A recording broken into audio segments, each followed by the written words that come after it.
Okay, hello and welcome everyone. I'm going to go ahead and get started with today's webinar. My name is Jen, and today we're going to be talking about setting up groups and classes in Church Windows version 21. Now this is also going to be applicable for version 20 as well. So if you're still on 20, haven't received the 21 update yet, you're still going to be looking at the same screen, so that's okay. So without further ado, we're going to go ahead and dive right in to the membership module.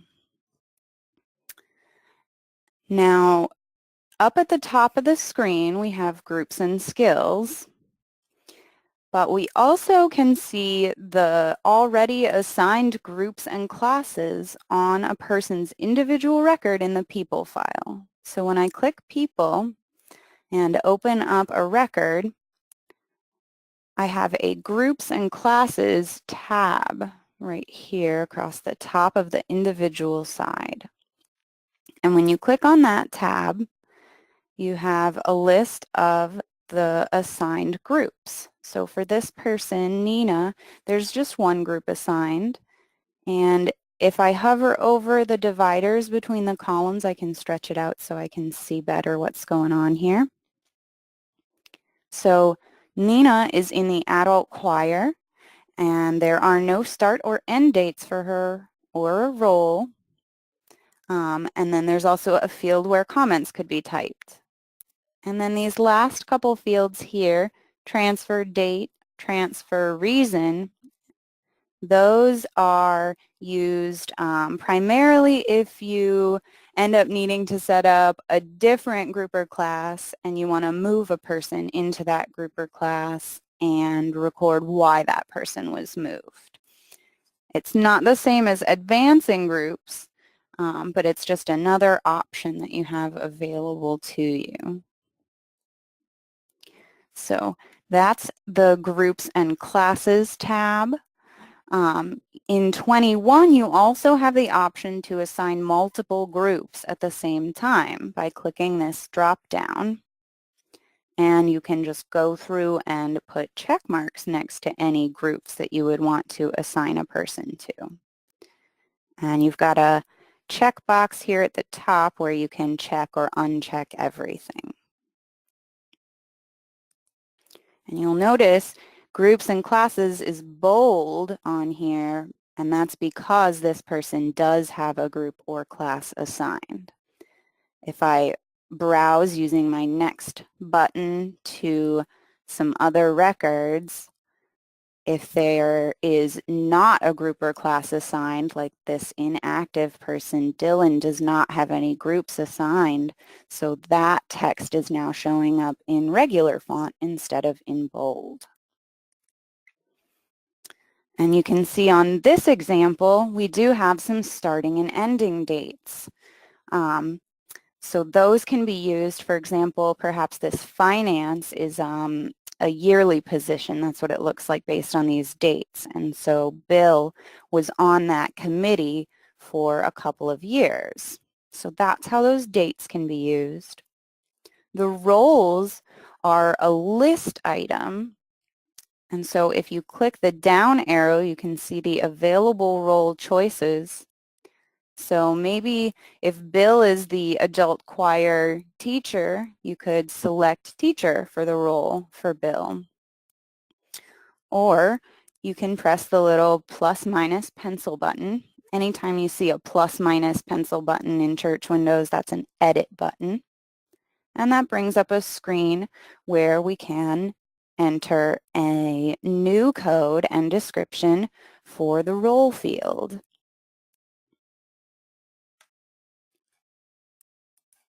Close out of there. And now that we've taken a look at the individual records where we can see the assigned groups and classes that folks have, we're going to go into the Setup Groups and Classes screen. And to get there, we come up to Groups and Skills at the top of the screen, and we go to Setup Groups. Now, when you're setting up groups and classes, you have the option, and the software defaults to this option, you have the option of setting up what's called a hierarchical structure. And that's based on 3 different levels of division that you can use to organize your groups and classes. We call them divisions, departments, and categories. So the first line here in this hierarchy is your church itself. You can rename that or just leave it as is. Then this next level down is called a division. Then within the division, we are able to add a department. So if I were to add a department, let's say, let's call this adult classes, and I'm just going to leave it as adult. Then what I could do is I could move any of the adult classes into that department to sort them more clearly. I can move them in multiple ways. I can either click on them and drag them into that department, or I can use on the right side of the screen this move drop-down box, and I can put that Great Programs of the Bible class into the adult division.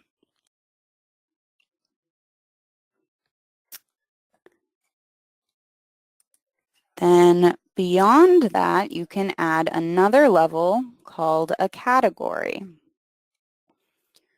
So if I go back up here, let's add a department for children. Ooh, I can't type today. All right, children. And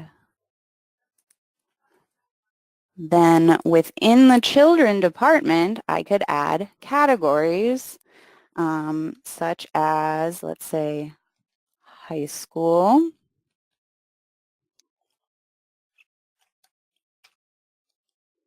And then I could add another one for grade school. And then I could use those to organize all of my classes by moving them to the appropriate area. Let's see, post-confirmation, that would be a high school level. So all I have to do is just move them around to rearrange them into this hierarchical structure that can really help if you have lots and lots of groups and classes. Now everything is saving as it goes, so you'll notice there is no save button, just a close down here. I'm going to close this for a minute. Oh, sorry about that.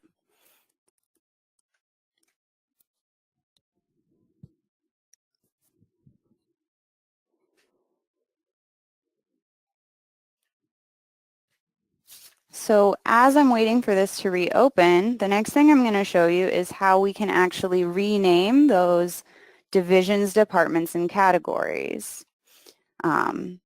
If you want to change those labels, what they're called, division, department, category, you can come up here to Special Functions and then Settings. And in the settings, we have our division, department, category. And we also have the option to rename groups and classes if we'd like. So for example, maybe you'd rather have it be called committees and classes. You could go ahead and do that. I'm going to leave it as groups, classes. And if you come all the way down here, you've got your division, department, category. You could even just call them level 1, level 2, and level 3. or anything else you want that would help you keep your data organized better. I'm going to go ahead and cancel that and erase my little highlighters. And let's come back in here to our Setup Groups Classes screen, and let's look at how we actually enter a new group or class.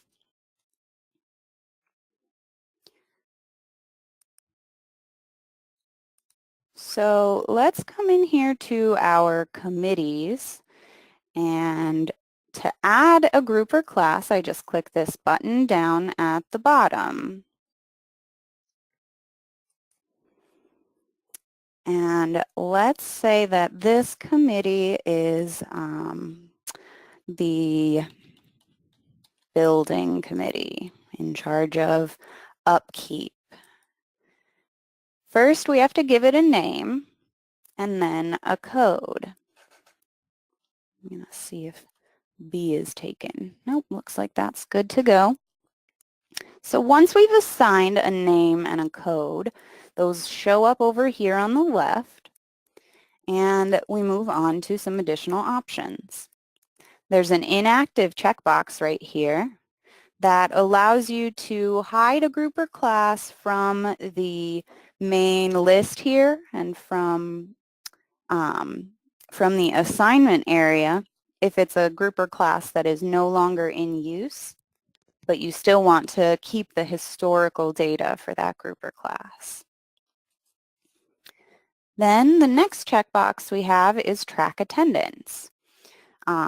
For, some of these, you might not want to track attendance. So you can just uncheck that box, and it gets rid of the additional code attendance options that are down below. And I'll talk about that in a moment. Then we have the option to show the group or class in donations. These committees we probably wouldn't want to show in donations because they're not going to be donating any money. However, your Sunday school classes, sorry about that, the Sunday school classes, they probably would be shown in donations if the kids are giving and you're taking a collection. So that's the show donations box. And then the next box we have is show on advanced screen. Now, the advanced screen is going to be allowing you to move the total enrollment or partial enrollment of the groups and classes from one level to the next. And there's a whole other webinar available on that process if you want help with that. But that would allow us to move the third and fourth graders up to fifth and sixth grade. But for our building committee here that we're working on, we wouldn't want them to advance. So we would uncheck that. And we would uncheck track attendance as well. Then here you have starting and ending dates. That can be useful if it is, a class operating on a school year or a committee, if your trustees change every year or something like that, you can use those dates. Now, if we want to delete this group or class or any other group or class, we have a delete button right here. And if it's brand new, it'll say, are you sure you want to delete it? And you can simply say yes to get rid of it or no to keep it. I'm going to say yes for now. There are other messages that might come up when you are deleting a group or class. For example, if there are people enrolled in the group and you try to delete it, it's going to say, are you sure? In this case, I'm going to say, no, I don't want to delete it. I'd rather inactivate it so I don't lose that enrollment that used to exist. However, it's no longer going to affect any active portions of the software.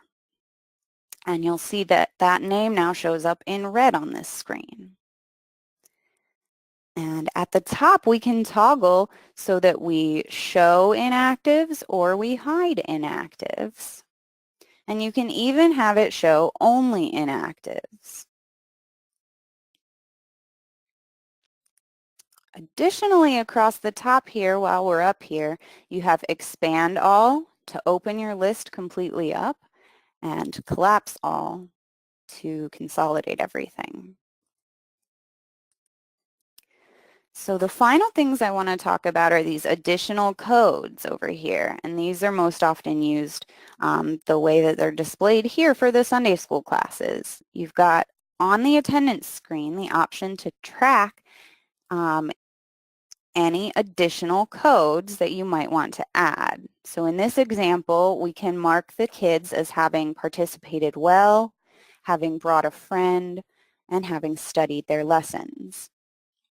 You could remove any of these codes from the options or add new codes by choosing from the drop-down of your existing codes. Maybe we want to also know if the kids brought a Bible with them. If you want to add or remove any codes from the options, you can come into this Maintain Codes screen by clicking the plus minus pencil codes button. And that allows you to enter any additional information you might want to track by adding another code and another description.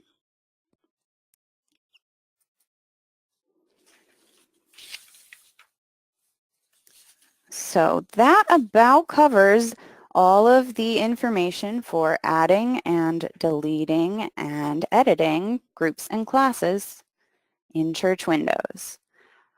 The final delete option I wanted to show you.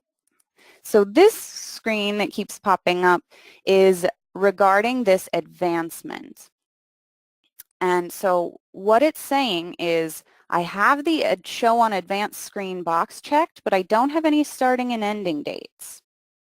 So what it's wanting is for me to say what those starting and ending dates will be from year to year when I do an advancement. So let's use the school year as an example. We'll go September 1st, month, day, through June 1st. That's roughly a school year, so we'll use that. And then we would be able to click OK. You also can tell it that the class will advance, but you don't want to enter dates right now, or the class will not advance. And so will not advance would be, like we talked about, some of the committees may not advance or the choirs wouldn't advance, but the classes most likely will. So those are those choices, and then if I click delete on a group or class that has made donations, like this one, it will not let me delete it no matter what. The only way I would be able to get rid of it would be to inactivate it. So that last delete message was the last thing I had on my notes here to talk about for today. If there are any questions, you can type those questions into the panel on your webinar toolbar, and I'm happy to answer those for you. Otherwise, thank you for attending, and you're welcome to go on with the rest of your day.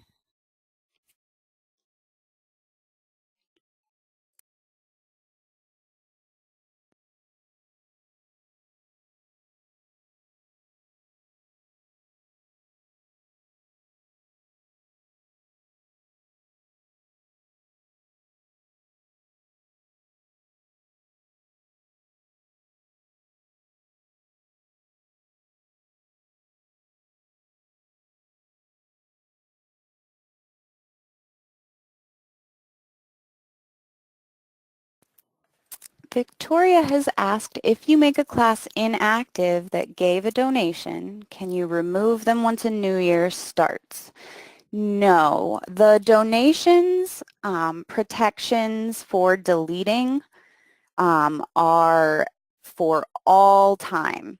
That goes for groups and classes and for people themselves. If they have ever made a donation in the software, they can only be inactivated, not deleted, and that is an audit protection that we have built in. The developers are looking into the possibility of allowing deletions based on like a 7 or 10-year lack of giving based on whatever the IRS regulations are, but they haven't been able to execute that in order to be as protective as it needs to be. So for the time being, you can't delete anybody with a giving history. So I hope that answers that question. Mary wants to know what advancing means. Advancing means there's a quick and easy way to move all of the enrolled people from one class to another. For example, from 3rd and 4th grade Sunday school to 5th and 6th grade Sunday school. So it's advancing it forward. And there's another webinar all about advancing groups and classes that'll walk you through that whole process, start to finish, and explain how to get it set up and executed.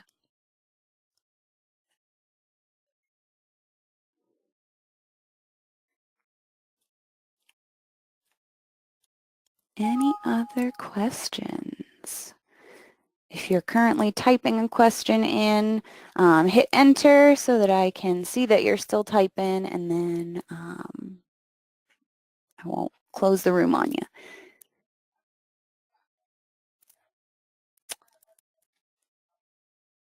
Victoria, there is no longer an advancing choice under the admin menu. It's only here in membership, either here on the group skills page, advanced groups, and this shows you where you can designate which class is advancing to which class.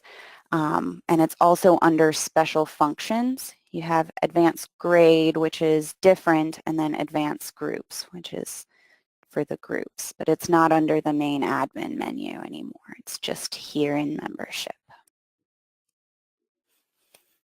But the button is the same both in special functions and in group skills.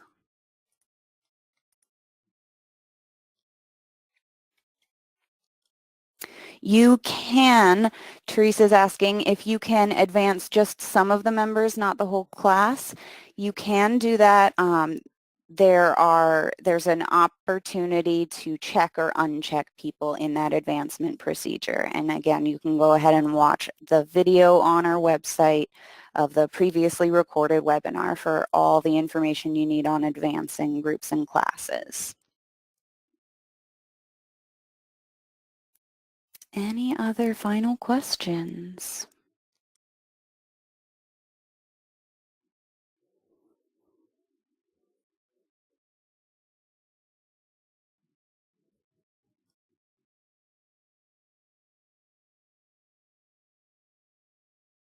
Victoria, you'll have to watch the webinar on that. I don't have time to explain it today. It's not the topic that we're covering in today's webinar.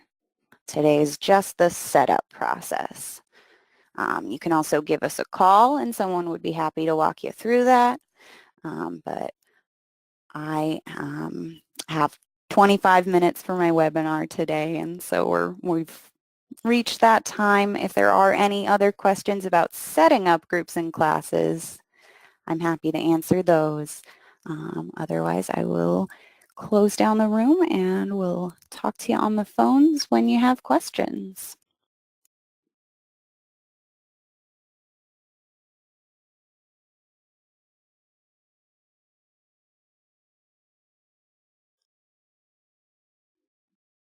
Okay, I'm going to go ahead and close the room now because I don't see any other questions coming in. Thank you again for attending, and feel free to give us a call with any questions.